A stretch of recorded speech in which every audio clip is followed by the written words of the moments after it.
Lấy tôi ngầm Minecraft episode 7 ạ. Chuanin kan hui farm sian to ra hang rom to a chuanin chat lai show kan beram farm khania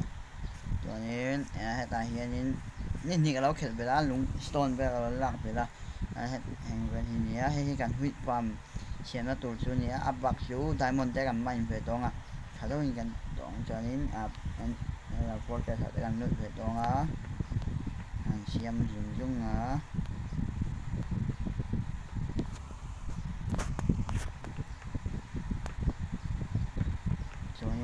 ni fa khá là ok là ngõ mà cho là khởi là lúng stone cái lá cho nên hay hí nhỉ nếu mà cho cái này bóc á stick khát anh này quýt khát nếu mà cho cái này bóc á cho bạn phun đó này decoration tủ tế xiêm phốt á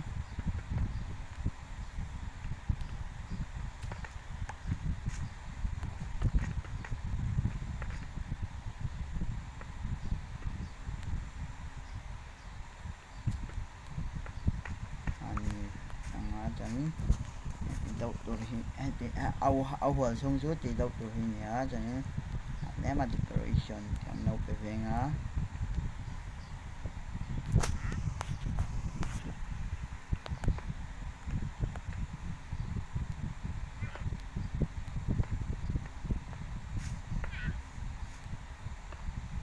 anh sẽ nhớ anh đặt này ngó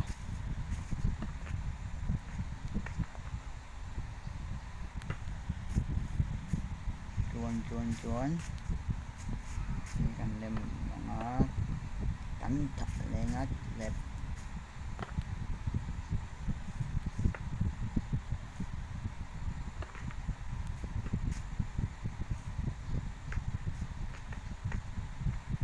cả làm mua phố tầng như sầm ngà nó tuột anh gì á xuống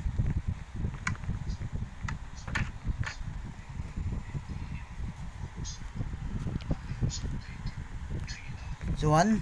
tuna ni American decoration em han dem kalau khoi bela decoration chu ting vel hinia ta hin ni boa ta chu ning ma da lo ai hinia jan ta han chest barrel kha da boa tan chest ya da boa he ta hin ni boa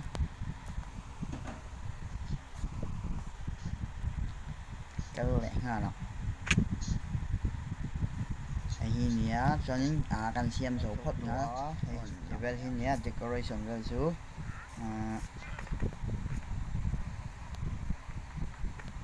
hen yang ana decoration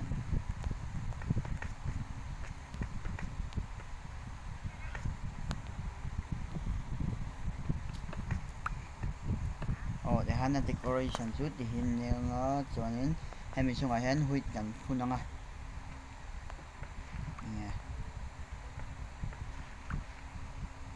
cần phun nó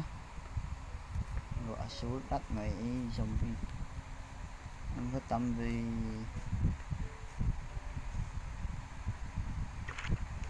hết tôi chẳng hay cần anh xin nó còn Sony á cho nên sẽ đại hành phải lọc nữa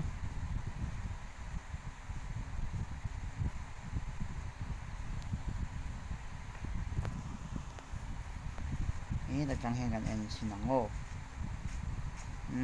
số gần ông lại về tụ khẩn ta các bạn đây dân lại về khẩn nữa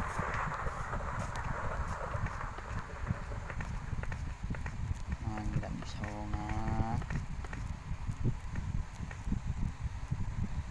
về son nhá anh vắt mà chưa lom là cho nên hết là hen thì thằng ta còn là xem phim á còn đi những cái tập hình chúng ta hen lấy chắc là xem mà chỉ được tắm đâu lòng bộ canh khều chân cho anh vắt mà nó thì lâu dọc mấy mẹ rồi hi số dầu phốt sẽ hốt na ăn lâu ngạc đậu ngắt à cho nên họ cũng dùng bị khăn nhé cho nên khi bà của thì về đó nữa như sao của về đó dùng bị chân thịt ở cái đó cho nên sốกันสักกันใส่ตรงขานั่นเนี่ยสไปเดอร์ปอนที่เราเลย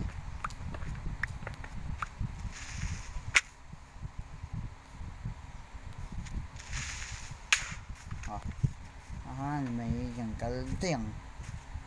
กันฟังหุ่นขากันหลังกันพุ่นตัวขากันหลังโอ้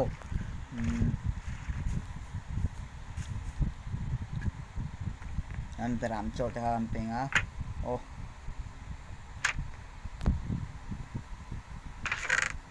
หุ่นจูสมสเต็กขัดเละเล่มกันเนี่ยส่วนนี้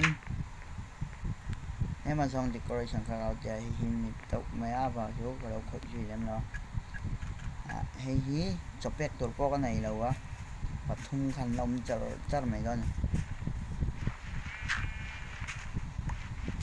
nặng kia nặng cho nên vòng khá là đã được về đích rồi thì cả xem cũng lâu quá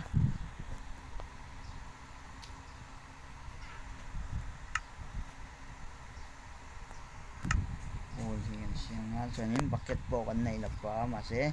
ai đang cái này thì lâu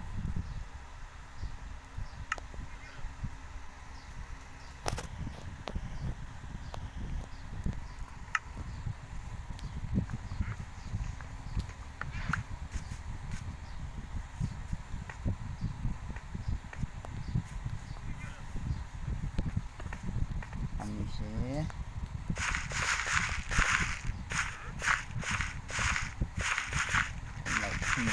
cho mày cái này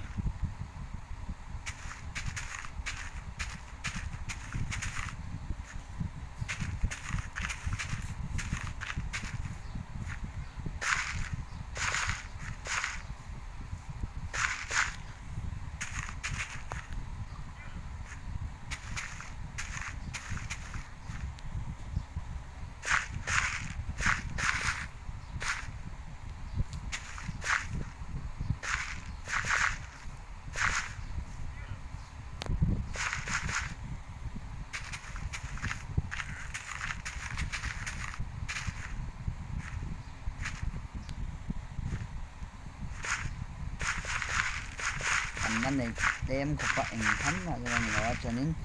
cánh này tắc là ấn hay ai á huy phẩm liền dọc cái bộ là xem nó thải có tới tôi tới bộ á gần khu năng á hình anh nọ hiện nên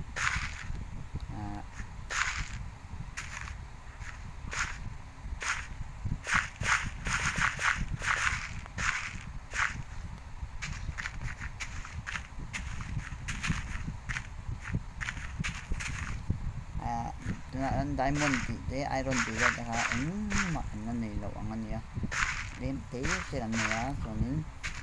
mà hai làm thì thầy đâu nè anh chị tụi mình tắt in anh mà làm ra thì thầy được có anh potato về hả anh là vậy đó phun về đó nè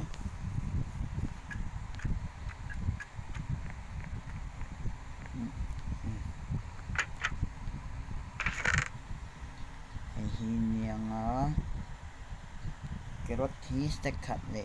chân vì về làm này bạc số phun ngay được quá làm tập động nó hui chít nên mà cho người là này như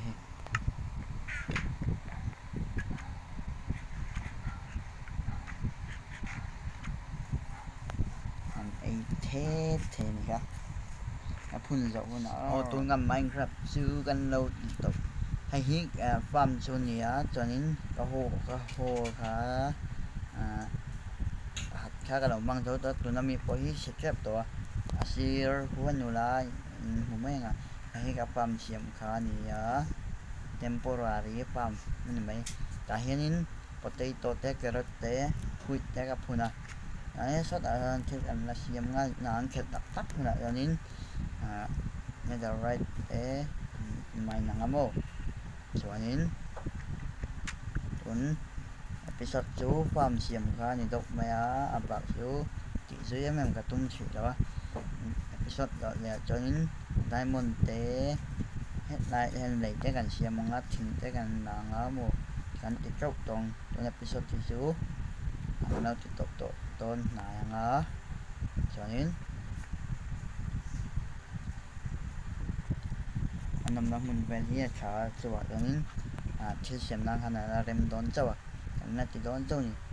tôi episode số cái tí trong cả